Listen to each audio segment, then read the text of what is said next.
이제 여러분들께서 그 행위가 가지는 과와 보의 법칙성, 어빈과보 3세 윤회에 동의해 주셨으니까 이제 다음 이야기를 좀 더 해보겠습니다. 39페이지로 갑니다. 불교를 한마디로 말하면 무엇일까요? 불교를 한마디로 말하면 무엇일까요? 마음의 종교라고도, 발음의 종교라고도, 깨달음의 종교라고도, 행복의 종교라고도 말합니다. 모두 맞는 말씀입니다. 거기에 더하여 저는 다른 한 가지로 불교를 대표하려 합니다. 뭐 이런 이야기죠. 불교가 뭘까요? 이러면 참 오랜 세월을 두고 많은 스님들이 마음 십자 하나면 되는 거요. 뭐 이렇게 한다거나 깨달음이라는 것이요. 뭐니 해도 발을 점자 올바람. 뭐 이렇게 불교를 대표하는 말들이 있다는 거죠. 그런데 저는 불교는 그렇게 다양한 단어들로 대표될 수 있지만 그 근본에 또 하나의 대표되는 말을 하고 싶다. 이런 의미예요. 불교는 행위입니다. 행위의 뿌리에 마음이 있고 행위의 기준이 발음입니다. 행위의 지향성이 깨달음이며 행위의 결과가 행복입니다. 그러기에 업인과보, 업을 원인으로 과와 보가 생기는 것이며 업은 마음, 찢다를 원인으로 하는 행위인 것입니다. 그러기에 그대께서 착한 업을 지으면 즐거운 결과가 따르고 악한 업을 지으면 괴로운 결과가 따른다는 한 가지에 동의해야 한다고 하는 것입니다. 자, 밑에 그림을 간략하게 그려놨어요. 행위가 중심에 있죠. 이 행위의 뿌리에 뒤에 나오지만은 찢다를 원인으로 몸과 말과 만으로 행위하는 것을 업이라고 불교는 정의하거든요. 그러니까 행위의 뿌리에는 그 원인 되는 곳으로의 마음, 심자가 있는 거예요. 그런가 하면 이 행위 어떻게 해야 되나요? 기준은 다른 행위를 해야 되죠. 대표적으로 8정도 또는 10선업 이렇게 나타나는 거죠. 그러면 이제 이러한 행위를 통해서 우리가 무엇을 지향하느냐, 어디를 가려고 하는 것이냐 라고 하면 이제 깨달음을 향해서 가는 거죠. 그리고 그 깨달았다라고 하는 것은 왜 가려고 하는 것이냐, 어떠한 상태이길래 그 자리를 가려 하느냐, 행복의 자리이기 때문에 가려는 것이다. 괴로움이 소멸한 자리이기 때문에 가려는 것이다. 그러면 이렇게 전체적으로 그동안 우리가 접해올 수 있었던 불교가 무엇이죠? 라고 말하면 마음심자입니다. 깨달을 각자입니다. 발을 정자입니다. 행복입니다. 뭐 이렇게 말하는 그 대표성들을 결국은 행위, 업이라고 하는 것을 중심에 두고 업의 각각의 부분으로 이렇게 설명될 수 있다. 그렇다면 불교 한마디로 말하면 뭘까요? 저는 행위입니다. 라고 행위로서 불교를 대표하고자 한다. 이렇게 이제 정리를 해봤습니다.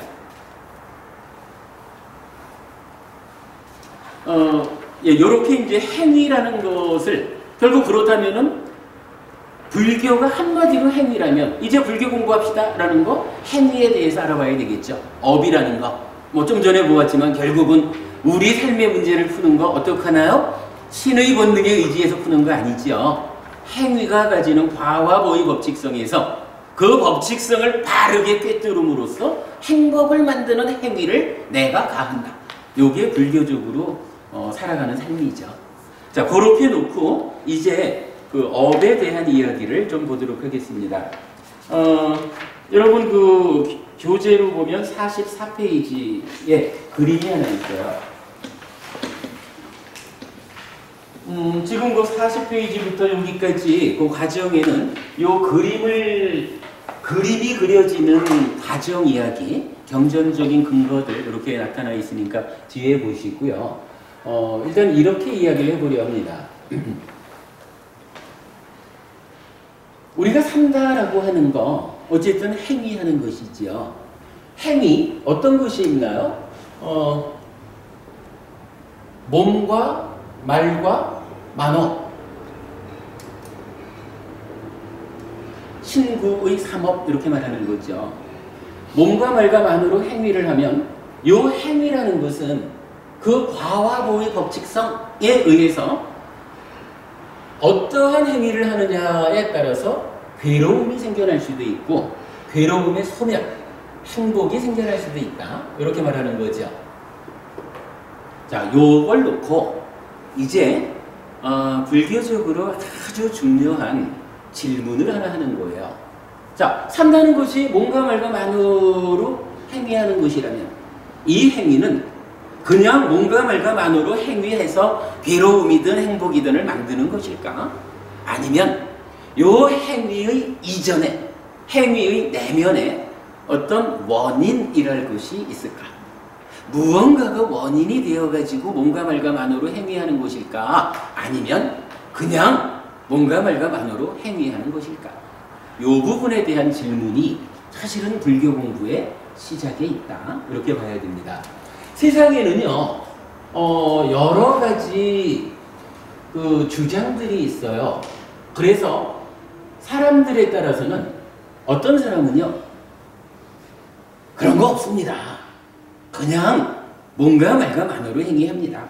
사실은 이렇게 말할 때는 마음이라는 거 뭐죠? 이러면 몸과 말로 행위한다. 즉 몸이 주체가 되어서 살아가는데 몸의 작용성이 고도화되면 거기에서 2차적으로 마음이 생겨나서 함께 하는 것이다. 요거 유물론적인 사고죠. 유물론이라고 하는 말이 정의되기를 물질을 1차적인 요소로 해서 모든 존재가 생겨나죠. 그 가운데 물질의 작용에 의해서 2차적으로 마음이 생겨나는 거죠. 그러니까 유물론자라고 해서 마음이 없다라고 하는 건 아니잖아요. 마음이 없다라고 하면 누가 유물론을 믿겠어요? 마음 없이 살아가나? 직접 내가 내 마음을 아는데? 다만 이 마음이 나의 마음이 몸과 대등하게 형편은 좀 상가하고 하여간 몸의 작용이 고도화되면 2차적으로 생겨나는 것이 마음이기 때문에 살다가 몸이 죽으면 토대를 상실하는 마음 그냥 함께 소멸하는 것 그러겠죠. 몸에서 생겨나는 게 몸 죽으면 방법이 없죠. 이렇게 이제 소멸하고 만다. 뭐 대략 하여간 이렇게 접근하는 사람들이 표현하는 주장이 그냥 몸과 말과 만으로 행위할 뿐이지 거기에 무슨 원인이랄 거 조건이랄 거 없습니다. 요거를 무인무연 이렇게 말해요. 대표적으로 요거 뭐 유물론적으로 보면 되고 어쨌든 윤회 없음 이렇게 말하는 거예요.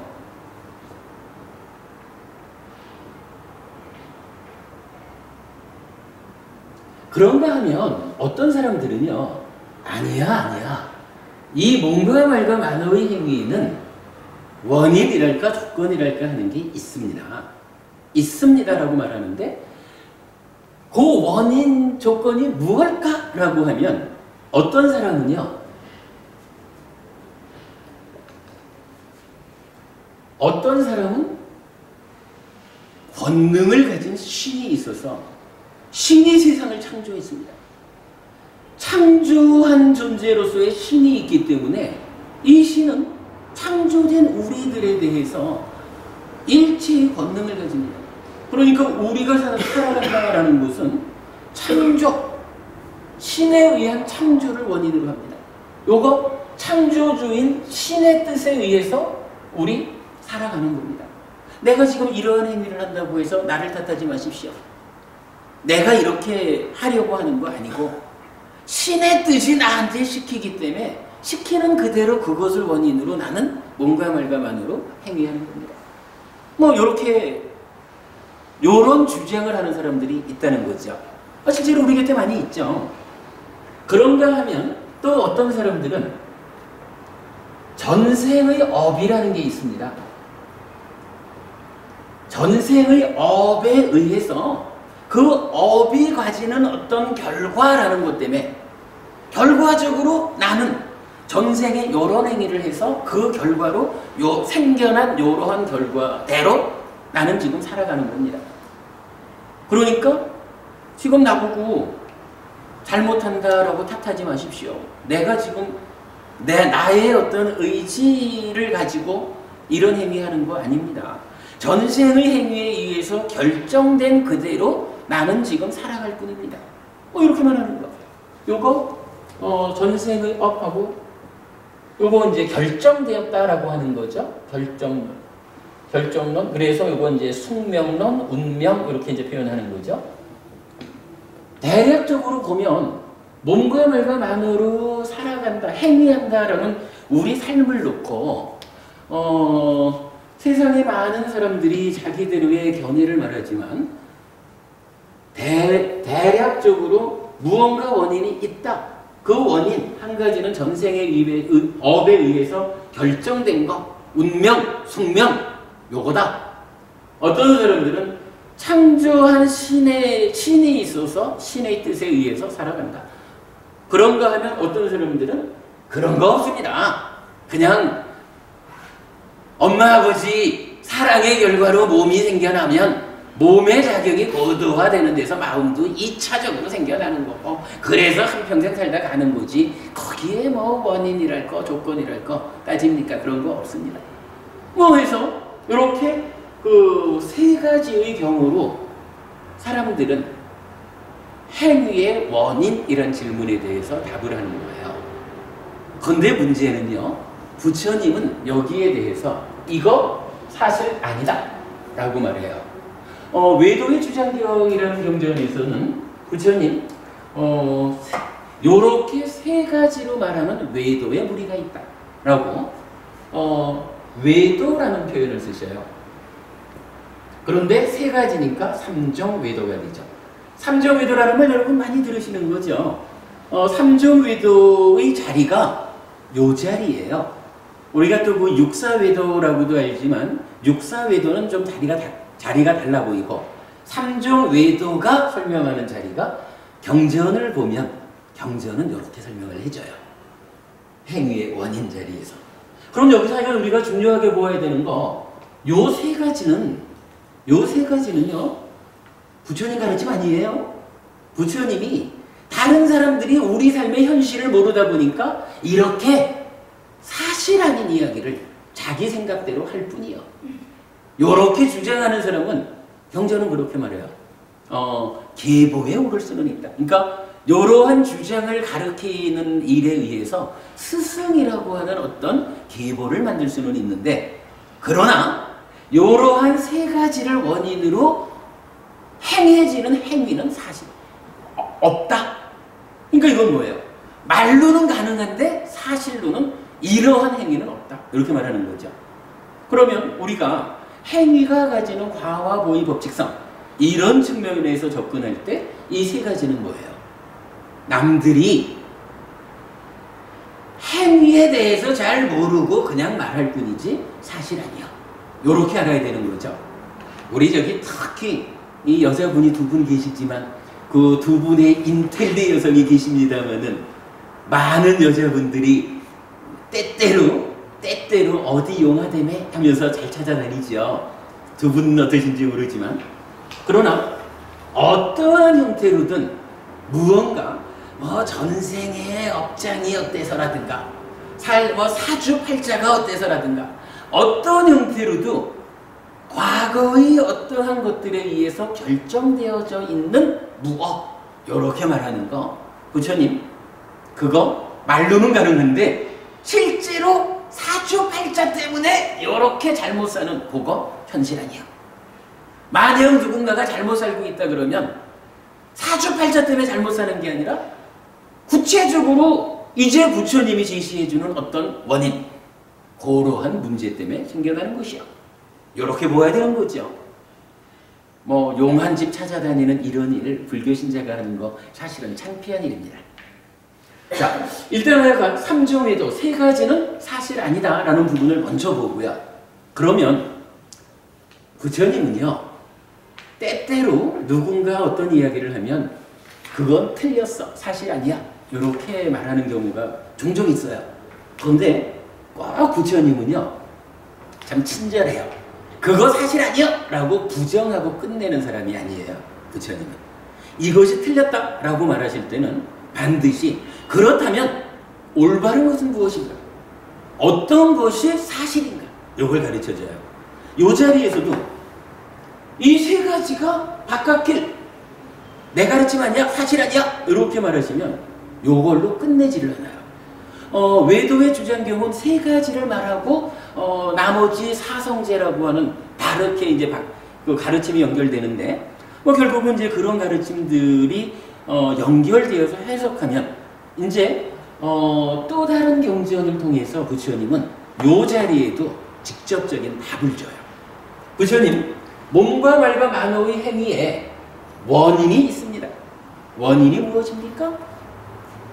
마음, 심자를 쓰는 마음, 찢다라고 하는 마음입니다. 이렇게 알려줘요. 요거 저기 교재에 보면 어떤 경에서 어떤 방법으로 찢다가 행위의 원인인지 다 좀 제가 적어드렸거든요. 참고하시고요. 일단 요렇게 그림이 그려지면 뭐예요? 찢다를 원인으로 몸과 말과 만으로 행위하는 거, 요거 업이라 하고, 요러한 업은 고와 고멸이라는 결과를 가져오죠. 자, 요걸 이제 놓고 저는 요 자리에서 사실은 굉장히 중요한 문제 제기를 하나 합니다. 제가 이 마음의 메커니즘, 이 공부를 하다 보면 아주 크게 두 번의 의문을 제시하거든요. 그 두 번의 의문 중에 하나가 요 자리예요. 자, 이렇게 그림을 그려놓고 보면 누구나가 찢다를 원인으로 몸과 말과 만으로 행위를 하는데, 누구는 괴로움을 만들잖아요. 그런데 누구는 똑같이 행위하고 고멸, 행복을 만들거든요. 요거는 좀 사실은 어쨌거나 우리가 절에 다니는 이유가 뭐예요? 지금 나의 삶이 괴로움이라면 요거 괴롭지 않은 삶, 어차피 고와 고멸, 요거 하려는 거잖아요. 근데 지금 딱 경이 말해주기를 찢다를 원인으로 몸과 말과 만으로 행위를 하면 괴로움이거나 괴로움의 소멸이거나 이렇게 말하고 있거든요. 요거 곤란하죠. 그렇다면 여기서 왜, 무엇 때문에 어떤 사람은 똑같은 행위를 통해서 괴로움을 만들고 어떤 사람은 행복을 만들고, 요 부분에 대한 답이 필요하겠죠. 요 부분에 대해서 부처님은 또한 정확한 답을 주셔요. 여기에서 탐진치라고 하는, 탐진치 삼독이죠. 탐진치라고 하는 답이 나타나요. 그러면 이 얘기 이렇게 되죠. 탐진치라고 하는 마음의 오염원이라는 표현을 쓰거든요. 탐진치에 찢다가 오염되면, 오염된 찢다가 몸과 말과 만으로 오염된 행위를 하고 그 결과 괴로움을 만들어요. 그런데 어떠한 방법에 의해서 탐진치를 제어하면 탐진치의 제어에 따라서 청정해진 찢다가 몸과 말과 만으로 청정한 행위를 하고 그 결과 고멸, 행복을 만들어요. 이렇게 말하면 완전하죠. 이제 우리가 명확히 말할 수 있는 거예요. 저는 이거를 그림 제목으로도 그렇게 쓰지만 요 단순한 그림 하나가 불교의 중심이라고 봐요. 요거 업의 개념이에요. 업이 뭐냐? 업 요거예요. 그리고 바로 요게 불교의 중심을 이뤄요. 여러분 이제 다시 한번 보자고요. 탐진치라고 하는 마음의 오염원이 있어서 탐진치에 오염된 찢다는 몸과 말과 만으로 오염된 행위를 하고 괴로움을 만든다. 탐진치의 오염에서 벗어난 청정한 찢다는 몸과 말과 만으로 청정한 행위를 하고 고멸, 행복을 만든다. 요게 불교다. 요렇게 우리가 접근을 하면 가장 정확한 것 같아요. 자, 요 상태를 놓고 이제 그러면 왜 이거를 불교의 중심이라고 말할까? 라는 부분을 이제 우리가 생각해 볼 수가 있겠죠. 사실 불교 공부는 이 상태에서 이제 좀 더 퍼져나가요. 자, 행위라는 거 이제 이렇게 우리가 보았어요. 찢다가 원인이 되어서 몸과 말과 만으로 행위하는 거예요. 이제 요거를 중심에 놓고 이 몸과 말과 만으로 행위를 하면 행위 이후에 어떠한 일이 생기는가? 그죠? 행위가 우리가 이제 공부하면 괴로움이거나 괴로움의 소멸이거나 이렇게 이제 최종적인 결과를 말했잖아요. 그런데 이제 요거를 이제 좀 더 구체적으로 삶의 이야기를 풀어보자라고 하면 행위라고 하는 것이 행위 이후에 일단 어떠한 결과를 가져오는가라는 부분을 볼 수 있게 됩니다. 기본적으로 행위는 두 가지의 결과를 만들어요.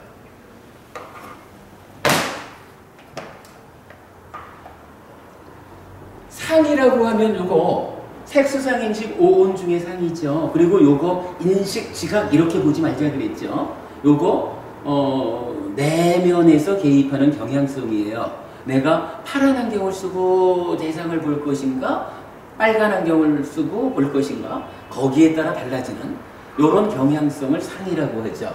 근데 이 상이라고 하는 거, 요것도 원래 있으면 안 되잖아요. 무상고 무아니까.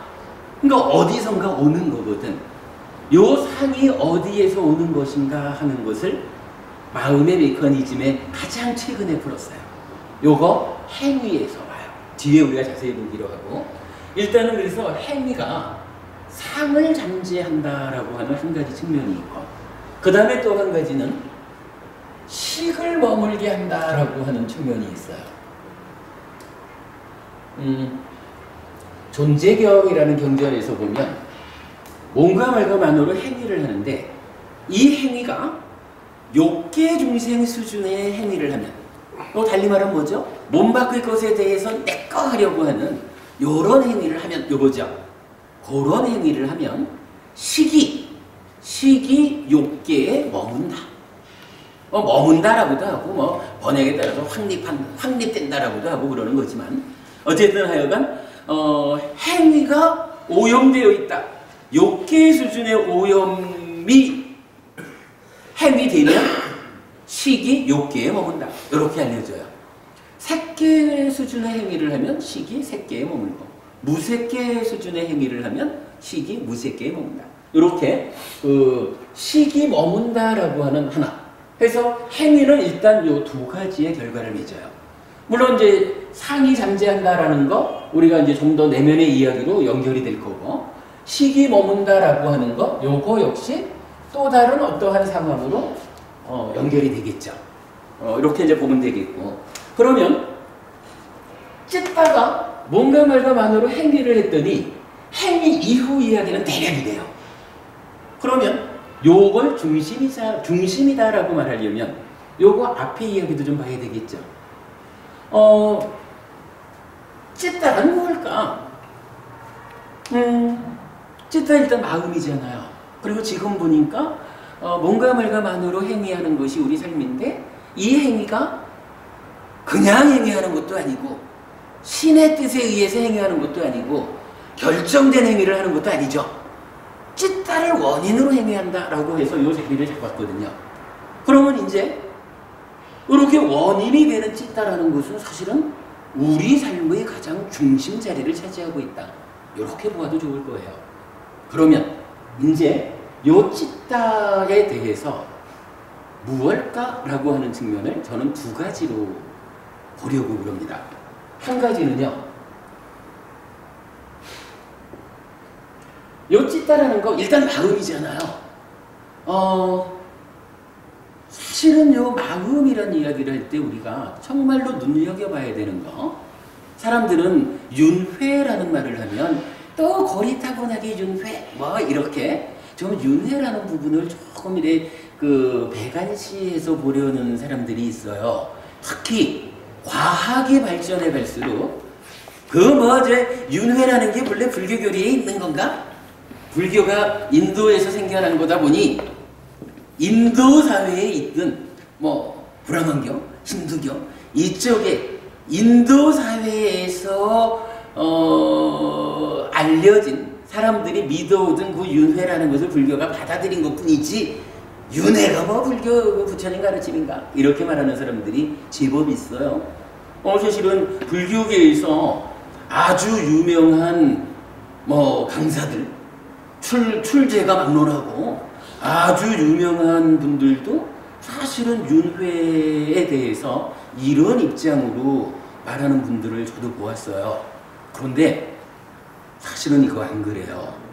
윤회를 합니까 안 합니까 라고 하는 것은요, 우리 삶에서 차지하는 비중이 정말 커요. 윤회를 한다라는 이야기는 뭐예요? 몸과 마음으로 내가 구성되어 있는데, 몸이 죽은 다음에, 그죠? 몸이 죽은 다음에 요 마음이 몸 따라서 소멸하고 마는 겁니까? 아니면 몸 따라 죽지 못하고 새로운 몸과 함께 또 다른 삶을 이어서 살아야 합니까? 요런 차이를 말하는 거잖아요. 윤회라는 게. 그러면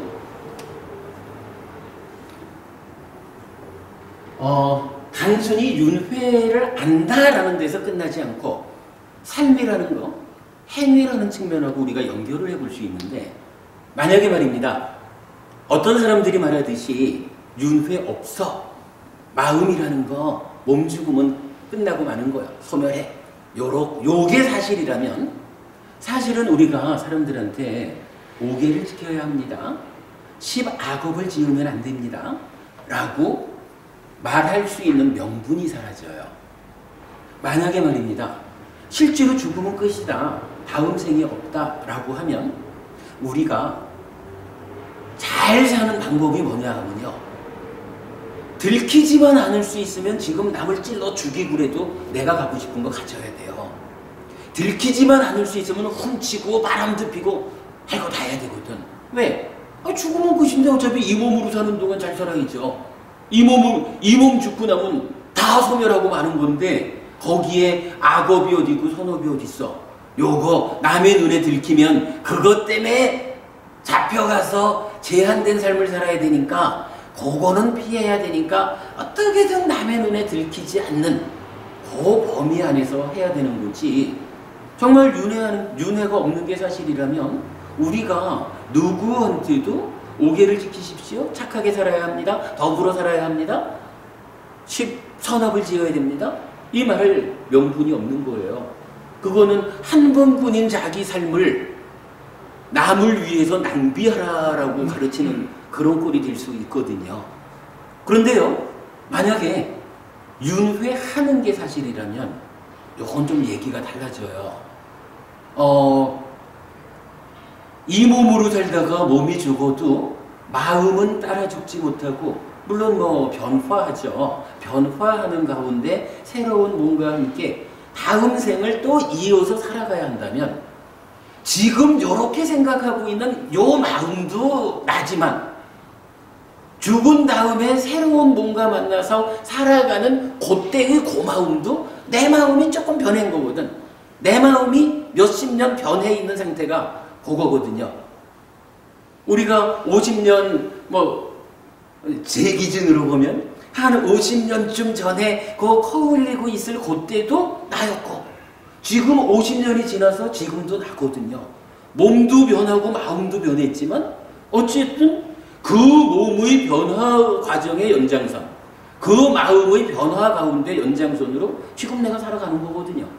요거 앞으로 몇십 년 더 지나가지고 몸이 기껏해야 100년 살면 충분히 살겠죠. 그러면 몇십 년의 시간이 지나면 이제는 50년 전의 상황과 다르게 이 몸이 죽어야 한다라는 현실 때문에 몸은 죽고 따라 죽지 못하는 요 마음은 몸과 마음의 서로 조건되는 관계, 이래가지고 새로운 몸을 만나가지고 또 살아가는데, 그때도 비록 몸은 새로운 몸으로 바뀌었지만 그때의 마음이라는 것은 지금 나의 마음이 지속 50년 전의 마음이 변해서 지금 나이듯이 이 내가 50년 후에도 또 변화한 나의 마음 그대로 또 내가 살고 있는 거거든요. 요 부분이 사실은 윤회한다라는 거지요. 그렇게 되면 이제 사는 방법이 달라지는 거예요. 자, 윤회합니까? 합니다. 그러면요, 어머님, 오계를 지켜야 됩니다. 어부님 착하게 살아야 됩니다. 어부님 십선업을 지어야 합니다. 라고 말하는 게 명분을 확보해요. 왜냐하면 이제는 만약에 내가 살아있는 동안에 들키지만 않을 수 있으면 쿡 찔러가지고라도 갖고 싶은 걸 가졌어. 그런데 이게 기껏 50년 더 살고 나니까 쿡 찔러 죽이고 갖고 싶은 걸 가진 요 행위가 가지는 과와 보의 법칙성, 이것에 의해 가지고 이어서 살아야 되는 나의 삶이 어떻게 되냐 하면 지금 쿡 찔러서 가진 그 결과 때문에 지옥을 갈지 짐승으로 태어날지 악의 세상에 태어날지 모르는 거잖아요. 그렇다면 이제 삶의 방법이 달라지는 거예요. 윤회하는 것이 분명하다고 내가 알게 되는 그 순간 나는요 어떤 행위를 해야 하냐 하면 지금 살아있는 동안에도 나에게 이로움을 주는 유익한, 살아서도 행복한 삶을 향상으로 이끄는 이러한 행위를 해야 되고요. 마찬가지 이러한 행위의 결과가 죽은 다음에 나에게 더 좋은 삶이 이어지게 안내하는, 양쪽 측면을 다 충족하는 그런 삶을 살아야 내가 잘 사는 거잖아. 윤회 없다 이럴 때는 하여간 죽은 다음에 이런 생각할 게 없잖아요. 죽으면 끝인데 뭐. 그러니까 들키지만 않을 수 있으면 어떤 행위든 해가지고 지금 내가 갖고 싶은 거를 채우는 게 잘 사는 거라고요. 현실적으로. 이거 아무리 누가 뭐 미사 여부를 갖다 대도 말뿐이라. 그러나 윤회한다라고 알려지는 그 순간 어떠한 행위가 올바른 행위냐라고 하는 판단의 기준이 달라지는 거예요. 그래서 그 순간 이제 나는 어떠한 삶을 살아야 됩니까? 지금도 나에게 이로움을 주고 죽어서도 나에게 더 좋은 삶을 이어지게 하는 그러한 행위를 몸과 말과 안으로 해야 합니다. 이런 기준이 생기잖아요. 우리가 이제 팔정도라고 부처님께서 8가지 바른 길을 알려주시잖아요. 그 팔정도가 뭔가요? 여러분 이렇게 보면 정확해요. 팔정도라는 정견, 정사유, 정어, 정업, 정명, 정정진, 정념, 정정. 요 8가지 바른 길은 왜 바른 길입니까? 라고 하면 팔정도를 실천하는 삶을 우리가 살아내면 그 삶의 결과, 행위의 결과로 살아서도 나에게 이익을 주고 죽어서는 더 좋은 삶을 이어지는 것을 보장해줘요. 아예 해탈에서 윤회에서 벗어나는 데까지로 이끌잖아요.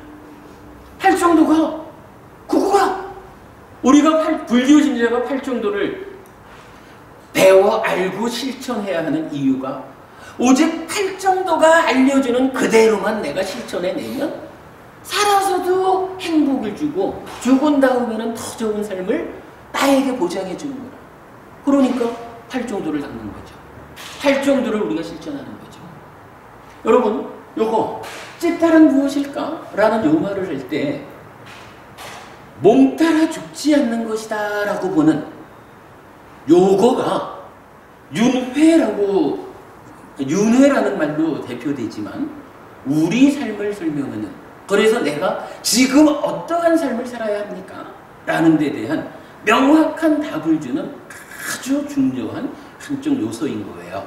요거 여러분 절대 놓치면 안 돼요.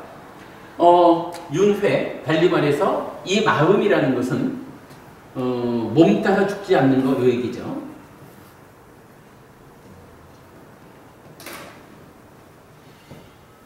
하여간 마음이라는 거 한면으로 몸 따라 죽지 않는 거요. 그래서 우리 삶은 윤회하는 삶입니다. 요 윤회하는 삶, 요거와 관계돼서 우리 교재에서는요, 아까 우리 이제 우버부님하고 뭐 그런 말씀을 좀 나눴지만, 이게 사실 어떤 공부의 기준이 하나 딱 서게 되니까, 그러니까 니카야가 알려주는 어떤 삶에 대한 틀이 다르게 서지니까 불교 교리 안에서 잘 풀어지지 않는 이야기들이 너무 쉽게 풀어져요. 예를 들어서 여러분 저기 그 5가지 눈이라는 게 있죠. 유관, 해안, 천안, 법안, 불안 이렇게 5가지 나오죠. 요거 뭐 금강경에서는 순서가 좀 다르죠. 그런데 천안이 무언지는 우리가 쉽게 알아요. 육신통 또는 뭐 산명 이런 데서 죽은 다음에 죽고 나서 업에 의해서 어디에 태어나는지 보는 능력이잖아요. 그러니까 천안은 쉬워요. 법안 이러면 우리가 늘 공부하는 거지만 무상고 무아를 보는 눈이잖아요. 법안이 열렸다 이러면은 이제 예류자가 되었다. 무상고 무아라는 삶의 현실을 보았다. 그런 거잖아요. 이걸 우리가 대략 다 아는 거거든요. 불안 이러면은 부처님의 눈이라 부처님의 눈이 무언지 우리 교재에 대략 좀 한번 좀 정리를 해봤는데 뭐 어쨌든 완성된 부처님의 눈 이렇게 우리가 이해를 할 수 있죠. 유관이라고 하는 것은 누구나 다 태어나면서 몸의 눈을 가지고 태어나죠. 아주 극히 소수의 그 장애를 가진 분들 말고야 누구나 다 몸의 눈을 가지고 태어나죠. 다 쉽게 설명이 되는데 제가 알기로는 불교 안에서 요 5가지 눈 중에 2번째 있는 해안. 해안이 뭐죠? 요래 물으면 법원님들이 뭐라고 답변했냐면 지혜의 눈요. 그래요. 맞아요. 해안 이러면 지혜의 눈이에요. 그런데 제가 이 해자가 지혜라는 걸 몰라서 해안이 뭔가요? 라고 물었을까요? 그건 아니죠. 지혜의 눈은 맞는데 그 지혜의 눈이라는 게 구체적으로 뭐죠? 요렇게 물으면 사실은 아직까지 불교 안에서 그게 잘 안 풀어진 것 같아요.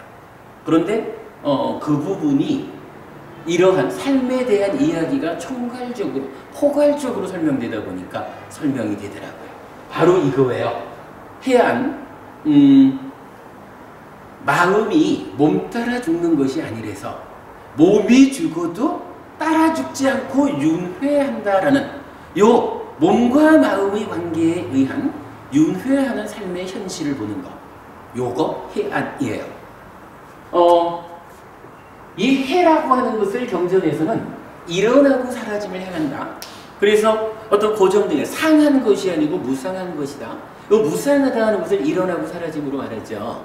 지혜라는 것이 바로 뭐 일어남 사라짐 그건데 해안 이러면 일어남 사라짐을 보는 눈이죠.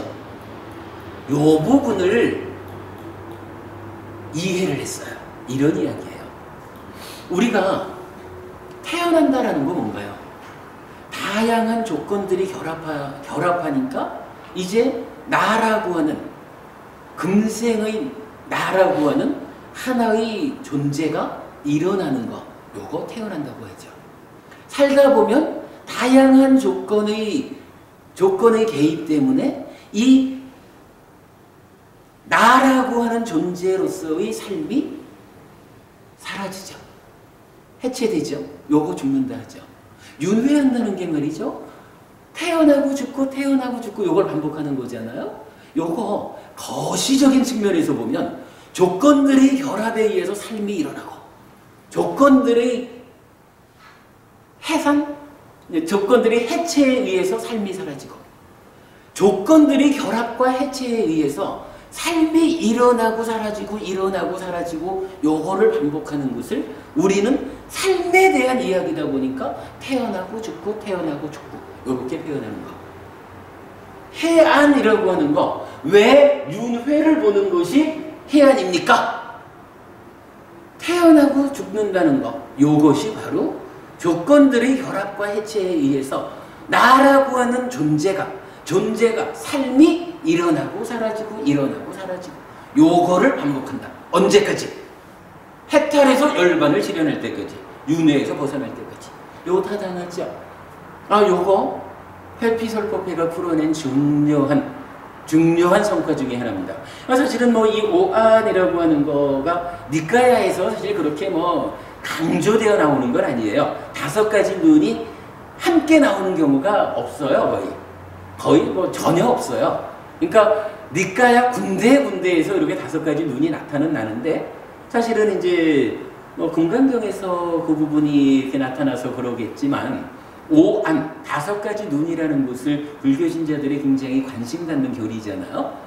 그 교리 가운데 아마 현재까지 여러분들이 국내에 나와 있는 어떠한 해석서들을 찾아보셔도 그 오안에 대해서 이렇게 구체적으로 설명해내지를 못했을 거예요. 특히 해안에 대해서 이러한 삶의 일어남 사라짐, 그래서 지혜의 눈이다.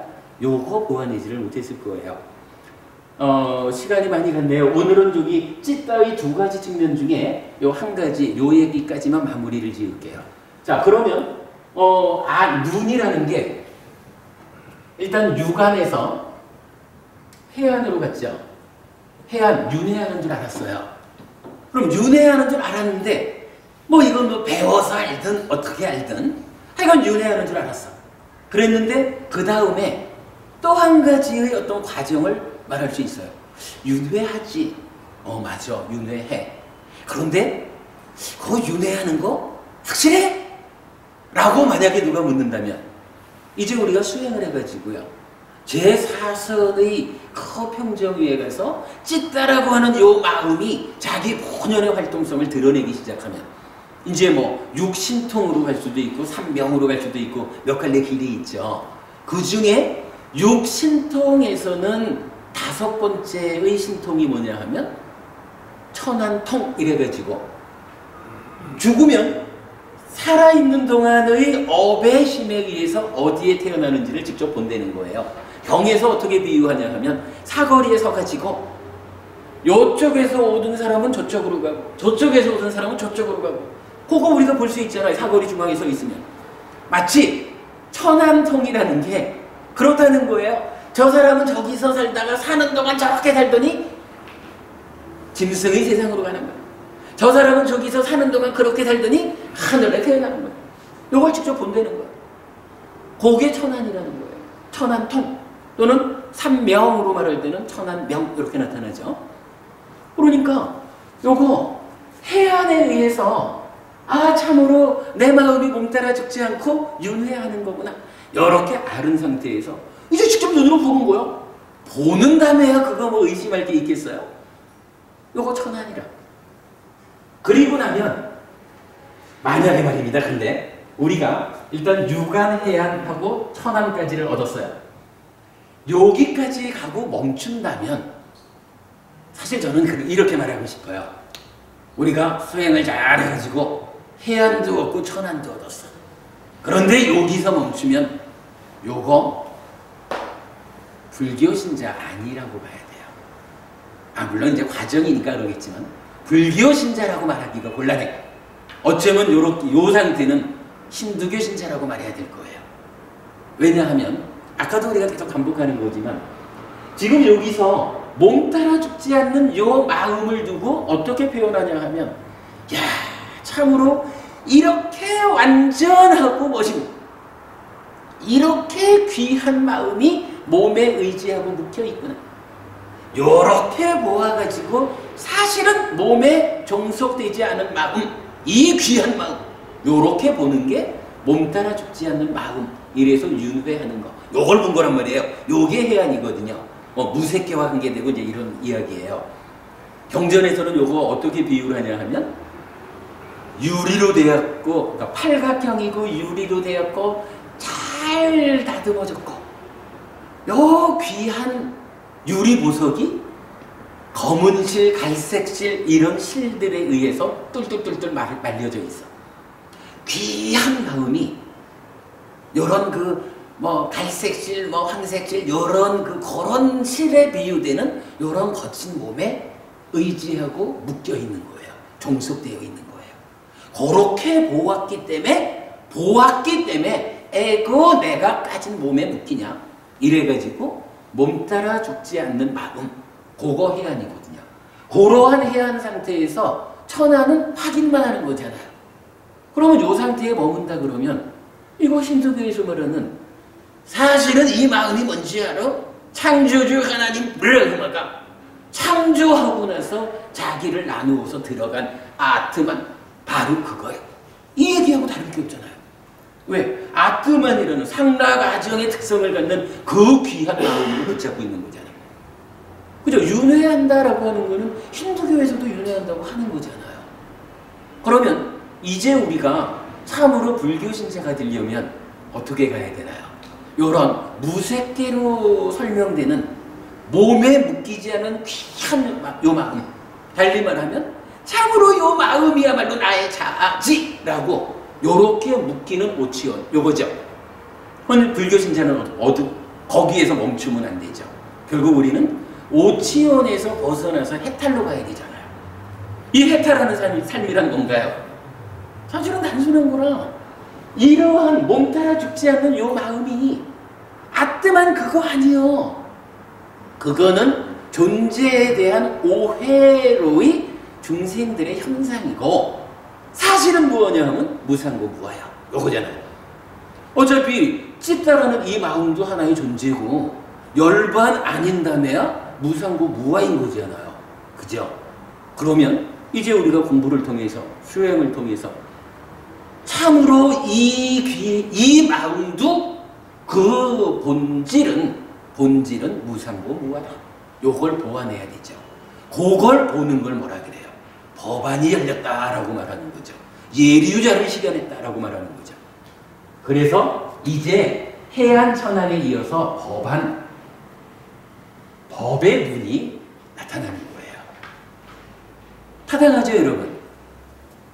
유관이야 중생의 눈이 일반적인 눈이고 해안천안까지는 하여간 법안이 열리지 않은 불교신자라고 말할 거리가 못 되는 그런 눈이라. 달리 말하면 불교 공부를 하지 않아도 얻을 수 있는 그런 눈이라. 그 얘기죠. 실제로 경전에서는 불교 공부 아니고도 그러니까 부처님한테 배우지 않고도 천안까지는 얻을 수 있다라고 나와요. 고행을 통해서 천안을 얻을 수 있는 이런 부분이 실제로 디가니까야 우둔바리카 사자후경이든가 전륜성강 사자후경 경전에 실제로 나타나요. 그러니까 오직 불교가 가지는 특성, 그거는 이제 무상고 무아라고 하는 사실, 존재의 실상을 보는 것으로의 법안. 그래서 이 마음도 그러한 거니 결국은 이 마음에 대한 집착조차도 내려놓고 해탈해야 되는 거예요. 그게 법안을 얻은 거고 불교 신자로서의 삶이죠. 그리고 나면 이제 이러한 법안에서 100% 무상고 무아 이렇게 보면 아까 우리가 당위로서의 열반 상랑 무아 보았죠. 그러니까 법안을 성취한 그 상태로서 예류자를 실현했다면 이제 거기에서 이어지는 존재의 내재한 문제를 해결하고 아라한되는 부처된 그 상태 이제 불안 이렇게 나타나는 거죠. 물론 이제 아라한하고 부처님하고는 우리가 조금 구분해서 보아야 되는 면도 있죠. 부처님은 최초의 아라한이기도 하지만 또 제자인 아라한과 구분되는 부처님만의 특성이 있죠. 그럴 때에 그 부처님만의 특성과 관련해서 불안이라는 말이 쓰이죠. 요거 뒤에 우리가 한번 보겠고 교재에 불안이라는 측면에서 전지 그러니까 완전히 안다라는 전지라는 측면하고 열의 심력이라는 두 가지 측면으로 부처의 눈을 이해하자라는 거 적어봤어요. 자, 이렇게 놓고 보면 어쨌든 이제 찢다란 무엇입니까? 뭔가 말과 나누의 행위의 원인이어서 표현하자면 우리 삶의 가장 중심이 되는 내 마음 이렇게 보면 된다. 그런데 이것은 이렇게 중요한 찢다가 무엇일까? 라고 할 때 두 가지 측면에서 우리가 보아야 마음을 바로 한다 할 거다. 그 중에 한 가지 몸 따라 죽지 않는 그래서 윤회하는 삶을 말해준다. 그거 윤회의 과정이 5가지 눈이라고 하는 어떤 교리적 체계로서 재미있게 설명되는 거 오늘 여기까지를 보았고 이제 다음 주에는 하여간 두 번째로 계속 요 법안 무상고 무아 이야기를 하니까 그러면 이 찢다가 결국 무상고 무아인 거예요. 조건 지어진 거죠. 조건 지어졌다라는 것은 어떠한 것이든 조건들이 결합해서 만들어진 거 이런 얘기죠. 그거 뭐라고 해요? 우리가 보통 형성된 거 이렇게 말하죠. 형성된 것으로의 찢다. 사실은 마음 문제는 이제 여기부터 본격적으로 들어가는 거예요. 예고만 이렇게 할게요. 이 찢다가 찢다가 무엇일까요? 라고 하니까 지난주엔가 이제 우리 전역법회의 법우님께서 지난 한 1년 가까이 이제 해피솔법회 공부를 하신 분이죠. 법우님께서 그거 저기 상과 수를 조건으로 만들어 형성되는 거, 이렇게 그 형성되는 거라고 답변을 주셔요. 그래서 제가 그랬어요. 만약 법우님께서 지난 1년 가까운 시간 동안 해피솔법회에서 공부하지 않았다면 어떻게 답변하셨을까요? 이렇게 여쭤봤더니 이제 이분이 이제 의사시라. 그러니까 현대 과학적으로 이제 마음을 이해하겠죠. 아마도 공부하지 않았다면 이 마음이 무엇입니까? 라는 질문을 받고 저는 뇌세포, 뉴런, 뭐 이러한 우리가 보통 말하는 거죠. 그 뇌과학자들은 그렇게 말하잖아요. 저는 그런 얘기까지 들었어요. 마음이라는 게 뇌에서 생겨나는 것은 분명한데 아직까지 메커니즘이 풀어지지 않았어요. 그래서 제가 혼잣말로 어떻게 과학자가 메커니즘을 구명하지 못하고서 분명하다고 말할 수 있나? 메커니즘이 구명되지 않는 건 사실 아니잖아요. 과학자가. 저는 하여간 과학이 따라오지 못하는 영역을 부처님은 빤냐 지혜로서 보아 답을 줍니다. 이렇게 보는데 바로 그런 거예요. 우리 고부님이 경전에 의해서 찢다가 어떻게 형성되는지를 배워 알지 못했다면 이 찢다, 이 마음이라는 거 뇌의 작용에 의해서 생겨나는 거죠. 과학자답게 그렇게 말씀하시는 거 타당하고요. 또 어떤 사람들은 또 다르게 말하겠죠. 보통 말하는 거는 신이 아트마디지 이렇게 말할 수도 있고 사람들마다 다양하게 자기대로 이 마음이 무엇다라고 말을 할 거예요. 사실은 지금 불교 안에서도 그렇죠. 불교 안에서도 마음이 무엇냐라고 찾아 들어가는 이런 수행자들이 많잖아요. 뭔가요? 이 마음이 어떻게 생겨나 있는지를 몰라서라든가 이 마음을 지나 참나 이래가지고 찾아간다거나 그래서 우리가 불교 공부를 하면서요 이 가장 중심이 되는 요 중요한 자리 요 중요한 찢다에 대해서 부처님이 그 형성관계를 어떤 과정을 거쳐서 찢다는 만들어지는 것이다. 요 부분을 설명해 주지 않았다면 불교 공부가 중심을 잡지 못하고 헤맬 것이다. 사실은 그래요. 제가 아까 1600년 만에 마음의 문제를 풀었다 라고 공개적으로 말합니다 라고 말씀드렸지만 사실은 우리 법회에서 이 찢다가 어떻게 형성된 건지를 밝혀내기 이전에는 테라와다에서도 이 찢다에 대한 찢다의 형성관계에 대해서 질문하지 않잖아요. 보통은 그러죠.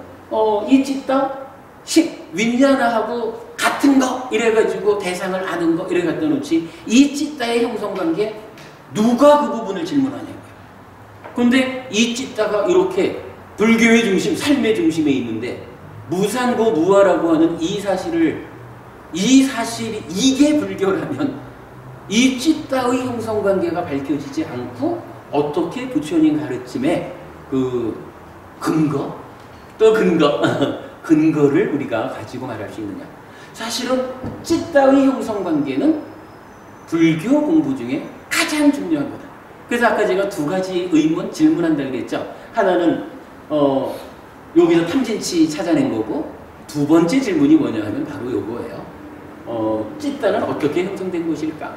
요 형성관계에서 부타고사 스님은 찢다에서 상과수가 형성된다라고 풀어주셨지만 저는 거기에다가 정말로 부처님께서도 그렇게 생각하셨을까? 라고 의문을 제시함으로써 부타고사 스님과는 정반대 방향으로 상과 수에 의해서 찢다가 형성되는 요 찢다의 형성 관계를 니까야에서 찾아낸 거죠. 사실은 여기부터 니까야로 푸는 니까야가 시작되고 마음의 메커니즘이 시작되고 불교가 바뀌는 일이 시작되는 거죠. 다음 주에 요 형성 관계부터 시작하겠습니다. 예. 잠깐만. 일단은 마쳤습니다. 가실 분 가시고 예. 시간 되시는 분들은 뭐 차 한잔 이래 하시고 가셔도 좋고요. 말씀하십시오. 그 삼중외도의 그 전생에 또 하고 네네. 지금 이제 말씀하시는 그 찌따의 그 윤회의 행위하고 네네. 그 차이가 한마디로 요겁니다. 그 지금 이제 전생의 업 이렇게 보자면 그 우리가 지금 하는 이야기를 어떻게 표현했냐 하면 행위가 가지는 과거의 법칙성 이렇게 봐야 돼요. 그러니까 아까 왜 제가 그 생겨난 결과를 그러니까 100이라는 결과가 생겨났을 때 100을 다 겪어야만 한다면 청정범행이 불가하다 이런 이야기 했었잖아요. 그러니까 그 삼중외도에서의 이 전생의 업이라는 개념은 그 경우를 말하는 거예요. 행위가 그렇게 했기 때문에 행위의 결과로 생겨난 이게 100% 겪어야만 되는. 그러니까 숙명, 운명적으로 결정되어 버린 거야, 겪을 것이. 그런데 이제 불교에서 말하는 삶의 이야기는 그 전생의 업이라는 것을 배척하진 않아요.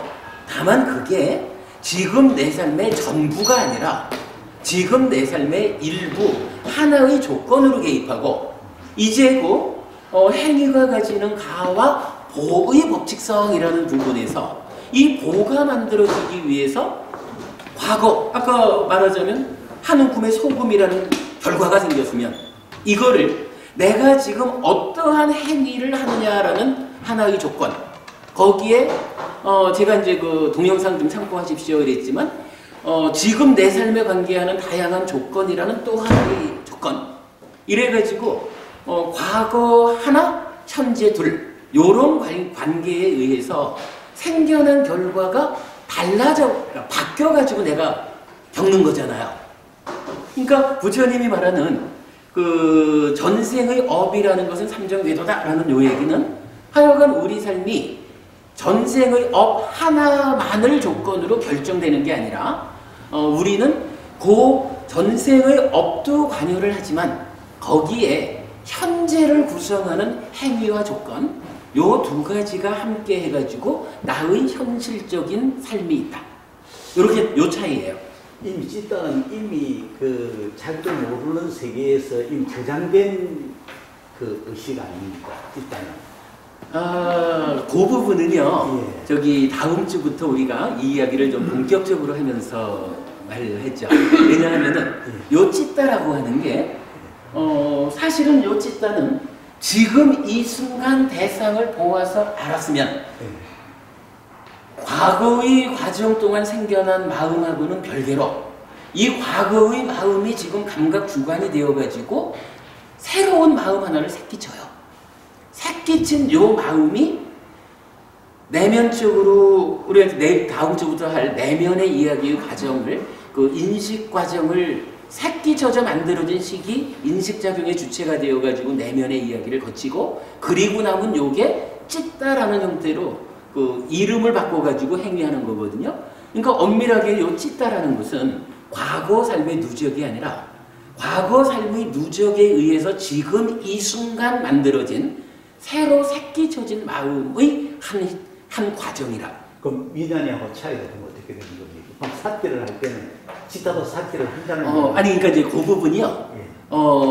지금 그 부분을 설명드리기에는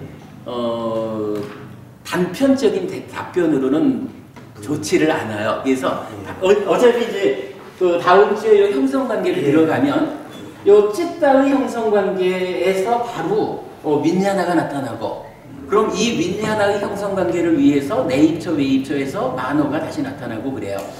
총괄적으로 봐야 이 부분은 설명이 되는 거예요. 알겠습니다. 예, 일주일만 기다려 주십시오. 예. 그렇게 보는 게 좋을 것 같습니다.